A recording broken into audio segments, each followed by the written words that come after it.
class. Today in math we are going to be working on lesson 32, session 2, and we are continuing to talk about how we can decompose larger angles or add smaller angles together to get us a total angle. And I wanted to show you something really cool that you can do at home with a circle. And you can also do this with squares, but I'm going to use a circle for today. And you can use the things you have around your house to make the outline of a circle. So I used this Christmas cup that one of you guys gave me actually for Christmas, and I put it upside down and I traced it to create this perfect circle. Now I want to remind you all that a circle has 360 degrees, and we could use factors of 360 to add them, to fold this into specific angles and then add those all together to get our 360 degrees. So I'm going to first fold this in half.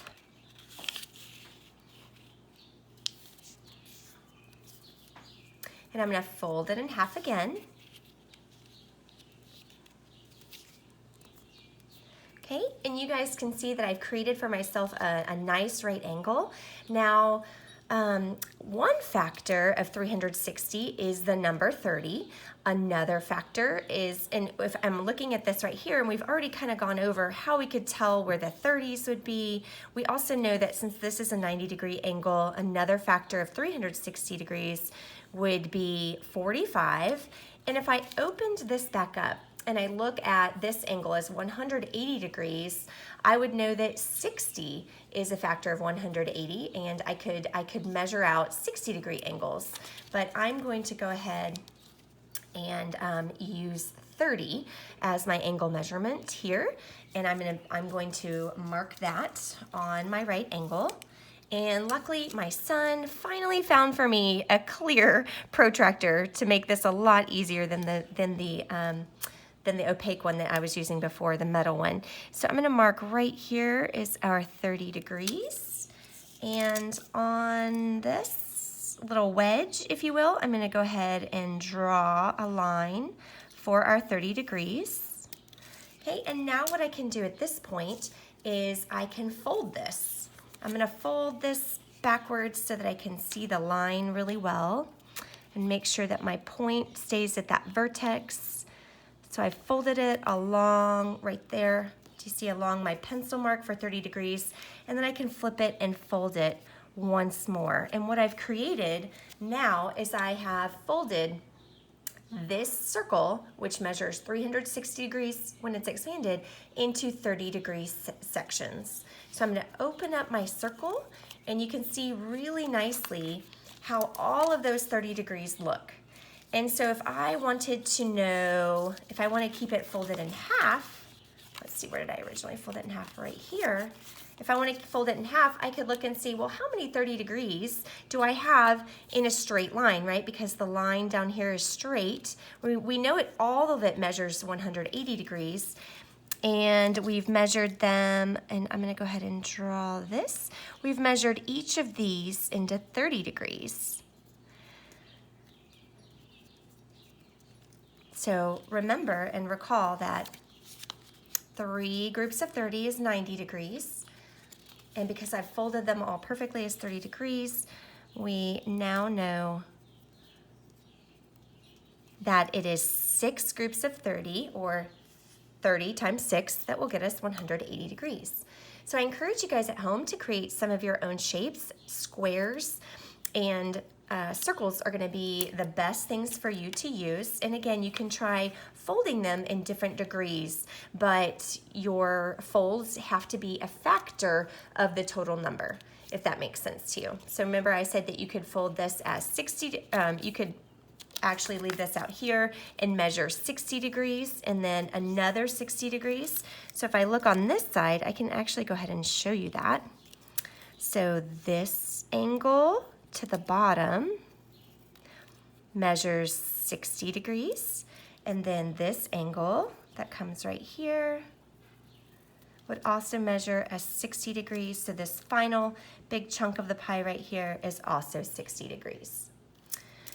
Okay, so moving on to our actual lesson for today, I'm on page 700, And we're going to go over some of these concepts just here in the book, kind of what I just explained to you already on using the circle. So we're going to start off. Waylon and Andrus play a puzzle game. The goal is to fill a tray with 3 same-size triangular puzzle pieces. There should be no gaps or overlaps between the pieces. What is the measure of the bottom angle of the tray? See the bottom angle right here of the tray? Now it's important too, I notice when I'm looking at these pieces, we don't want to call this part up here our angle. Angles are going to be really small and pointy, and remember they're going to have a vertex right here. This, although this is also an angle, we know that these pieces fit in their smaller portions. So one way that we can solve this equation is you can imagine putting the 3 pieces together in the tray. The vertices, that is plural for vertex,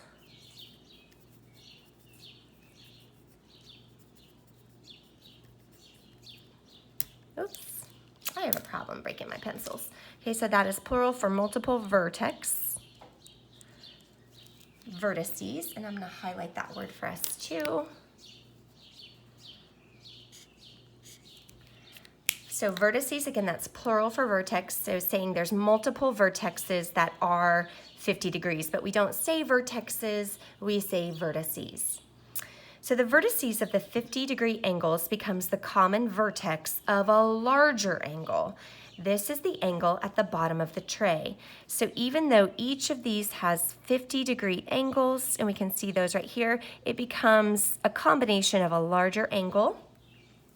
So the 3 50-degree angles compose or combine to form the larger angle. So they combine, and we can always think mathematically we're going to add those together to become the larger angle. And we know that that would be a total of 150 degrees for our new angle that the 3 combine to. So another way, if you can't imagine breaking up angles into pieces, or you don't have something accurate, we can always go back to our tried and true protractor to help us make those measurements. And remember, so we need to always put our measurement when we're actually measuring things right here on the vertex here in the middle. And the way that we can use this is if we have 3 angles of 50, we know that we start at 0, we can jump the 50, and we're going to use the inside. Remember, when we're starting on the right, we use the inside of the protractor to help us measure, not the outside. And we can jump each 50 degrees. So we know that this one is 50 degrees, this one is 50 degrees, and this one is another 50-degree angle to give us our total 150 degrees.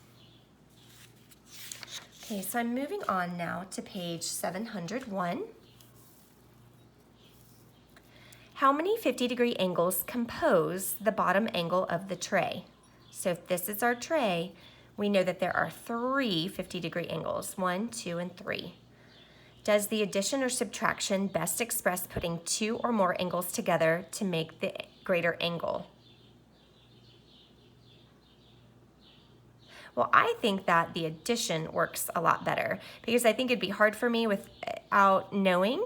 There is one way you could do this. If I know that there are 3 angles here, and I know that this is 150 degrees, then that would be a division problem for me. I would divide the 150 by 3, and I would get my 50 degrees for each of the angles.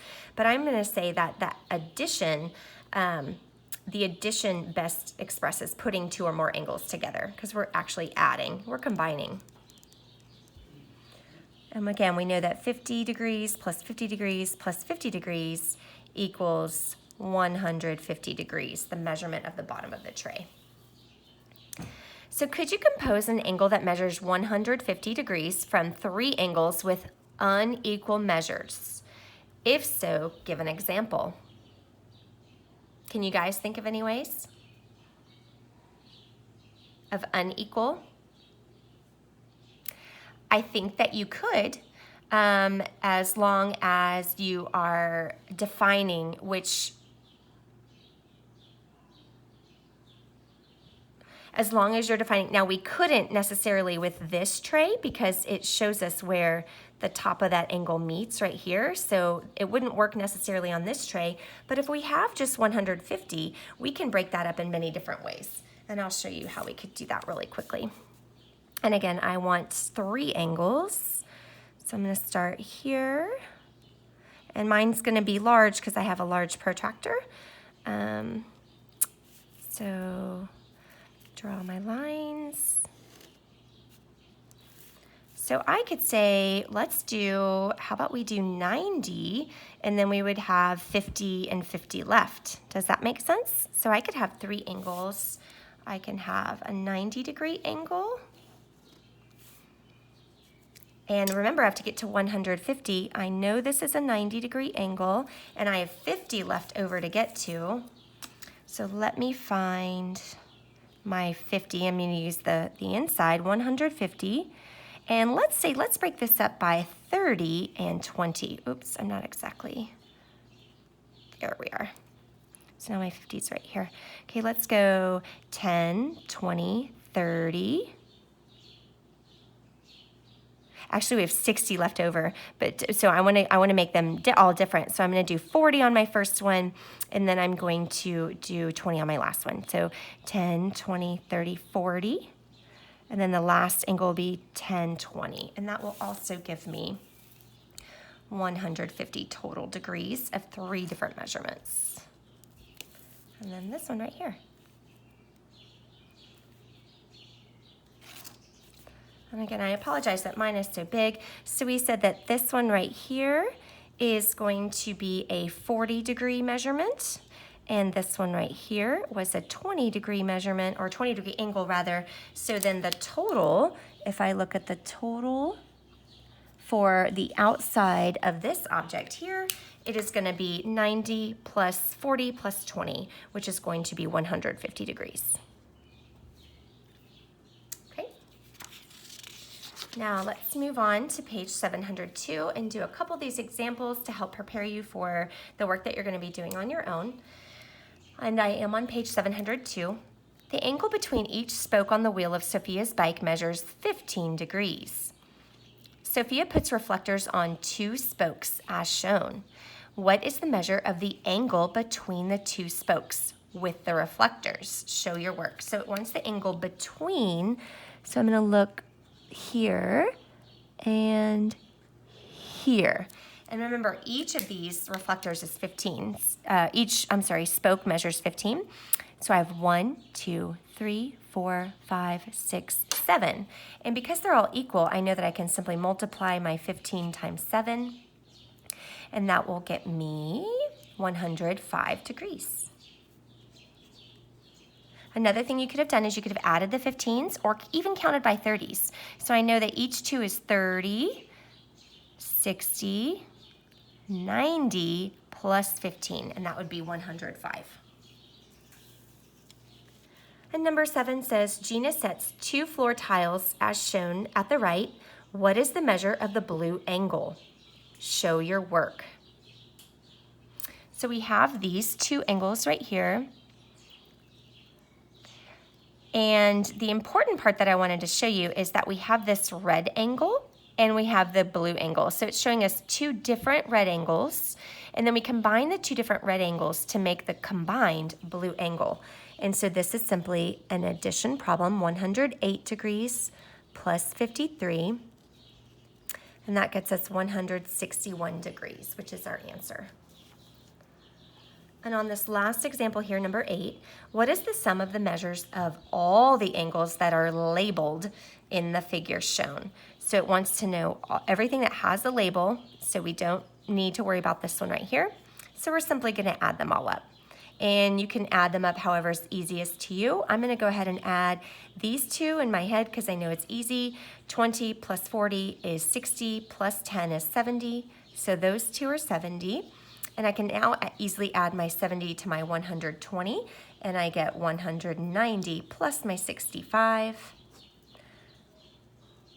and I get 255 degrees total.